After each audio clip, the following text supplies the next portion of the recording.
everybody, it's Doug here. Welcome back to the channel, the Mystic Eye Games channel, and welcome back to a new playthrough, the first of some new additions of things we're going to be doing. It's going to be very, very cool. What you're looking at here is the World Tree, the 9 realms, starting with Asgard, going down Midgard, all that good stuff. And what we're going to be playing today is Yggdrasil Chronicles. We're going to be playing the campaign. We're going to get right into that right away as well. So, without any further ado, let's get started.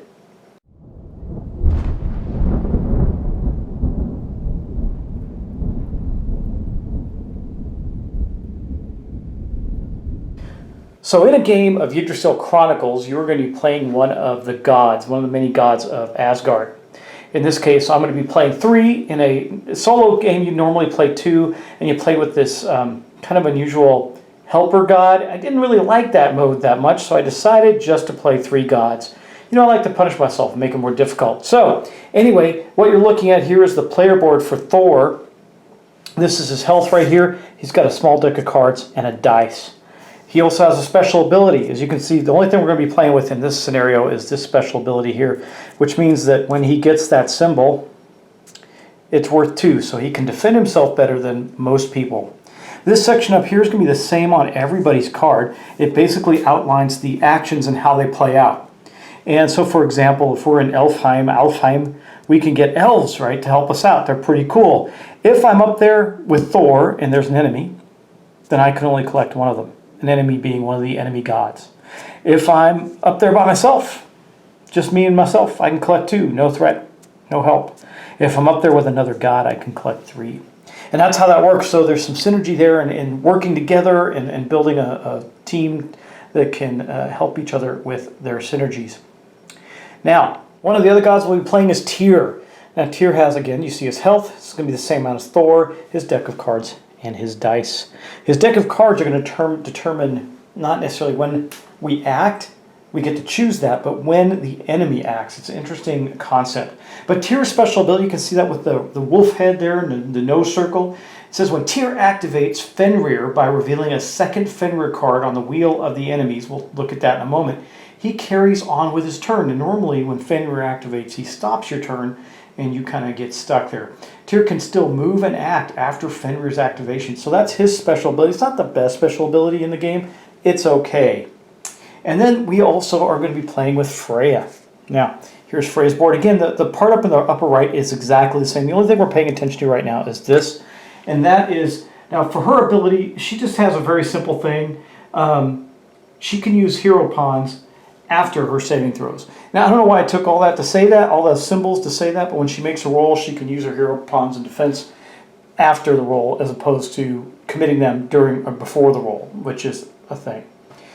And again, what we're going to do here is we're going to be playing a card each turn, and those cards are going to represent enemies. When 2 cards come out for the same enemy, the enemy activates.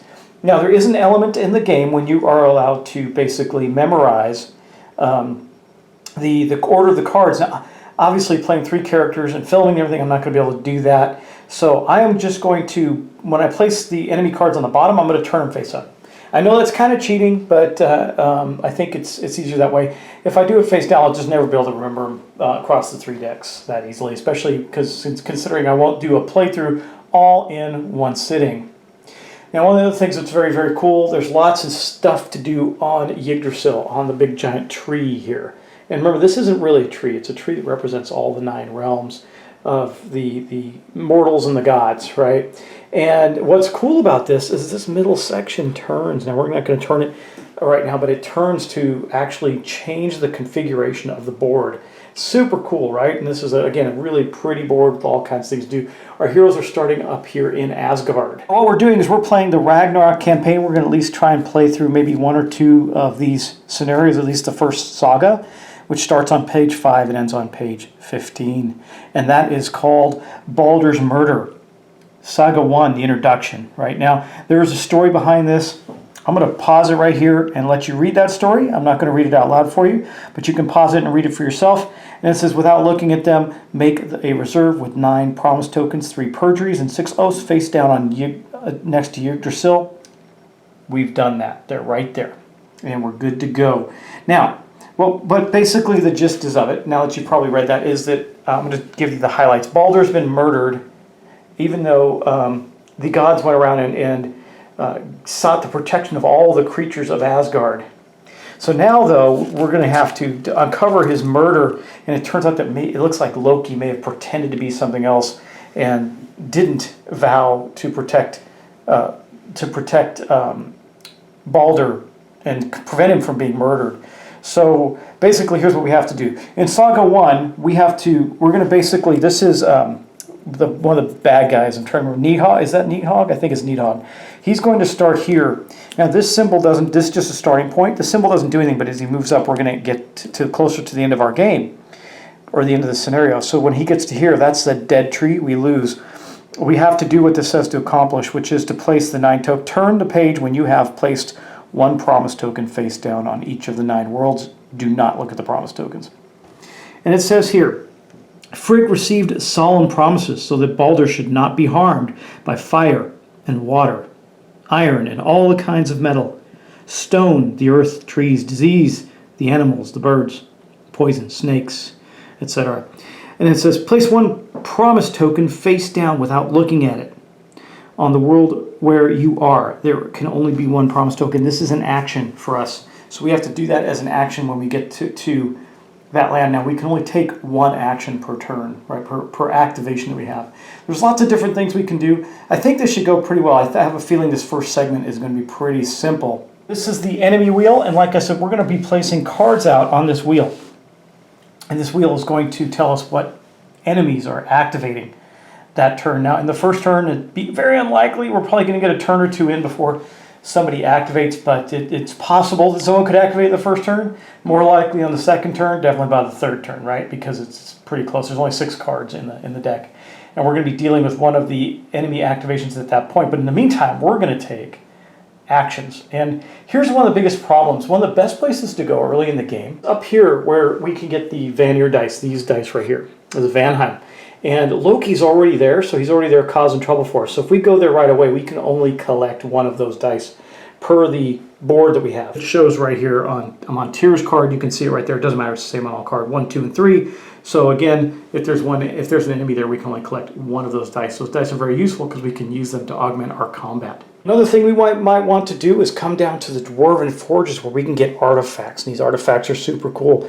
I'll just pull one out from the middle and put it back somewhere in there so you can kind of get an idea what they are. But here is on the Varund, I guess it looks like a bracelet. It allows us to re-roll 1 of our Vanir dice, for example. I'll shuffle that back up real quick. And it tells us what, like we have a re-roll right here of our main die. That's the first one here. This is the level 1, basically the weakest of the artifacts. And again, much like the other things, I can take a level 1 artifact if there's an enemy there, level 2 if there's nobody there but me, and a level 3 if there's me and another hero. So that's kind of how that works. Again, there's all kinds of stuff. There's creatures we're going to be able to collect, etc. But I think it's about time we just get into it and get started with the game. And again, the first thing we're going to do is we're going to take the card off the top of their deck. We're going to place them here, here, and here's Freya's. Those are the 3 cards. We're going to flip them over and place them out. Now we get to determine who wants to go first. And I think we're going to have Thor. No, we're going to have Tyr go first. Let's have Tyr go first because I know what I want him to do. Remember, his power is not all that useful. We want Thor to be fighting people and knocking them down, right?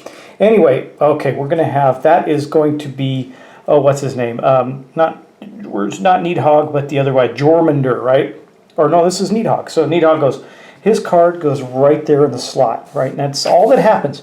Nothing else happens. And then Tyr gets to take his turn. Well, we know what we're going to do with Tyr. I already planned this because Asgard needs one of those tokens, right? So we're going to do this action, and we're going to grab one of these tokens at random. Let's mix them up a little bit more, grab that one, and we're going to place that up on Asgard. So now we have placed our first promise token. We're 1/9 of the way there. Okay, and that is going to be all the things. I think that's all he can do. I'm going to double check because I still think that's still just the only action we get to do is that. But let me check. Now I did chose to keep him there, so we're not going to move Tyr this turn. You can move and then act. You got move and act, right? I don't know that you can act or move again. This is kind of new to the game, but it says you may move to one other world on the same level where you stand without changing. to one of two worlds directly above or below you, and then you take your action. So I think you have to move and then act. I don't know if you can act and then move. It sounds reasonable to me. All right, so we're going to move on then and pick another hero. Let's see, I think we will go with Thor now. So here we have Thor's card. Let's see what he drew. He drew Hell. So we're going to put Hell's card right there. So we got a Hell card and a Needhog card out. And those are closer to taking an action. Now, what are we going to do with Thor? Thor is, in fact, and this is Thor right here, going to leave Asgard and move down to the lands of the dwarves, where he's going to collect an artifact now for his action. So he did his move. Now he's going to take his action. His action is going to collect this artifact. It is Grungir. That is a pretty cool artifact. It gives him +1 defense against when he's damaged. So we'll take a look at that in the book, and I'll show you exactly how I know that, because it's all symbology. If you get used to the symbology, you get to know it. We have put that with Thor's character sheet, and I'm pulling up the actual items right now, the artifacts. This is a level 2 artifact called Grungir, right? Or Gungnir. I'm going to butcher these to death, I can promise you that. It says here that Gungnir cancels 1 risk when you fight Hell. So specifically when you fight Hell. That's good, because she might be coming up pretty soon. And that means that you mitigate that risk immediately. I don't know, I might have taken the level 1 one, but this is pretty good, because that means we can beat Hell back down to Hell where she belongs if we need to, and we can continue to collect artifacts. I don't think there's a limit on how many we can have. Last but not least, we're going to go with Freya. Let's see what she's got. Oh, she's got Surt. So Surt's going to come out, and so nobody's done anything yet. Obviously, Surt's out. And then we're going to take the action for Freya and see what she's going to do. Again, she is in Asgard up here at the top of the tree, and I do believe she's going to just simply move over to Alfheim, where she's going to collect 2 elves for her board. Now, why does she get to collect 2? As you can see here on Freya's board, you can see that when she's with an enemy, she can only collect 1. When she's not, she can collect 2. So Freya has 2 elves. Now, what do the elves do for her? So here's how elves work. When Freya rolls her die, she's looking for things to mitigate damage, right? So right now she can mitigate at least 1 damage, right? But let's say she rolls this. Now, under normal circumstances, a 1 is not yet a... We can gain experience and open this up, but right now 1s are not a success. However, if I spend an elf, I can make it a 1 a success. If I spend another elf, I can make a 1 and 2 a success. Now I have to do that. I sacrifice them as I go into the battle. They're fierce warriors, but they don't stay with us long, and that's how that works for them. So we can use those elves to mitigate damage. Remember, in the game, well, you don't remember this because I didn't say it, but in the game when you fight, you always win. The thing that you have to figure out is how much damage will you take. Because you'll always win the fight, you'll always push the enemy back, but how bad will it actually be? So this allows her to mitigate that by collecting a couple of the elves. And that basically ends our round. So in the next round, again, we're going to go back, we're going to draw cards, and we're going to place out and we're going to take the turns of the enemy. I'll do one more turn, and then we'll call it a day for this episode. First things first, we draw the card out for each of them, and then we decide who's going to go. We did go, I think I'm going to go with Thor first because I want him to be able to get a token down before an enemy comes out. Use that action now while it's early in the game to be able to place a token down on the Dwarven world beforehand. So let's go with him. He's got Fenrir. Now Fenrir's not out on the board yet, so Fenrir's going to go right here. It's getting close to somebody. Somebody's going to come out this turn, but let's take his turn. So Thor's down here. I could continue to move, but I don't know. I think it's worth... Look at this. This is. I think it's worth taking one of the cards again. This gives me a reroll of our dice. I kind of want to get that. I can choose to take the lower end one, and I think it might be worth doing. As much as I want to get the tokens out, I also only have so many turns to do so. Maybe I'll use tier for tokens, like get the tokens out tier. Yeah, that might work better. I think we're going to take this. We're going to take Dropner, and I'm going to share that with you right now. Now, he didn't move again. He stayed in the Dwarves' lines. We'll try and take advantage of that while we can. Okay, so now Thor's 2 artifacts, and let me just read Dropner to you out of the book. Let me get to that page again. The artifacts. Dropner is it says, after a saving throw, you can re-roll your god die, and that's this die here. That is super powerful for us because Thor is going to go around and beat people up. That's his special ability, right? So we got to do that. Okay, might as well go in order. Let's next go with Tyr. It's a very good chance we're going to have somebody come out. Loki, we do not. So Loki's up next, or Loki's card goes onto the wheel, and nothing happens yet. That's pretty good. Here's what we're going to do with Tyr. We're going to have a chance to go down, I think, later, but we'll just go over here as this move action, and then we're going to use the action to drop another promise token. Tyr's going around and making sure that happens. So we're going to put that right there. Don't want to cover the symbol because that could be meaningful later. So he moved over there with Freya. Now, if Freya gets lucky, she can go again and collect a whole bunch of elves. That'd be pretty nice because there's 2 gods there now, right? So we went over there and dropped a promise token. Now we're going to go take Freya's turn. And by the way, I didn't show you this. This is Fenrir. He's locked in his cage, but as bad things happen, he will come out and give us grief. We're going to turn over Freya's card right here. Oh, Loki. It's going to be Loki. He's going to come out now. So what happens is those 2 cards go on his sheet right there. And now we're going to activate Loki. Let me show you what that looks like. Here is Loki. I know this seems like a lot, but it's really not that bad. When Loki is activated, first thing we do is we move him to a world where your god standee is currently located. That sucks. He's moving over to Freya, so that cool thing of getting 3 elves is not going to happen. If an enemy is already present on the world where Loki is moving, the world becomes devastated. We don't have to deal with that, right? We're going to turn the mid-level clockwise 1, and we're going to activate 1 Jotun. Jotun, it's one of these frost giants. We're going to draw the top Jotun card from the card dispenser, then take the frost giant pawn on the lowest value from Loki's ladder and place it on the spot indicated on the card you've just drawn. Lastly, discard the Jotun card. Okay, so we're going to do all this. Well, first off, we're going to move Loki. Here's Loki. So he is going to pop on over here to the lands of the elves, where he is confronting Freya and Tyr. Okay. Then there are 2 enemies there, so we don't have to worry about devastation. But we do have to activate 1 of his Jotun. Here is the Jotun deck. So we're going to draw we're going to draw all kinds of stuff. Let's get that back in there. We're going to draw the first card in the Jotun deck, and we're going to get Thwazi, I guess his name is. And he's going to go on this land right here.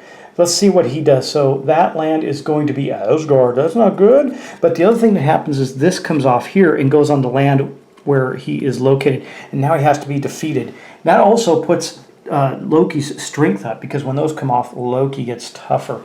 But we're going to take that and put it right here on Asgard. There is a Jotun in Asgard. Okay, then we discard the Jotun card, which I just put aside for now.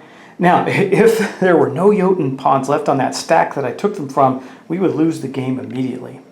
So we have activated Loki. Basically, I didn't tell you what he does. I'm going to put him right here because he blocks this world. None of the actions can be taken there until he's been defeated. And we can defeat him pretty easily. They're not that tough, but they have to be dealt with. So that's where he is right now. The last thing that happens is both of these cards go back to the very bottom of their respective decks. So it's going to be Tyr and Freya. So I'm going to take Tyr's, I think this is Tyr's, yeah. Tyr's, and I'm going to put it at the bottom of the deck. And I told you I'm going to put them face up because there may be a point where you have to shuffle them. I'll put them face back face down, but this will help me to remember when they're going to come out, because things will change. They won't always come out at the same time. It's possible. And that is going to be the end of Loki's action, but Freya still gets to do something. Also forgot this. We got to turn this clockwise 1, so the world is shifted now. It's going to be like so. Yeah, there we go. Close enough, I think. That'll do. And so the world has changed. Now, if Freya decided to go down here, she'd be in a different land than where she's at right now. We do have to take her action. Now, we can move and we can do stuff. Let me think. I may keep her there and get some more elves. She's good with the elves, right?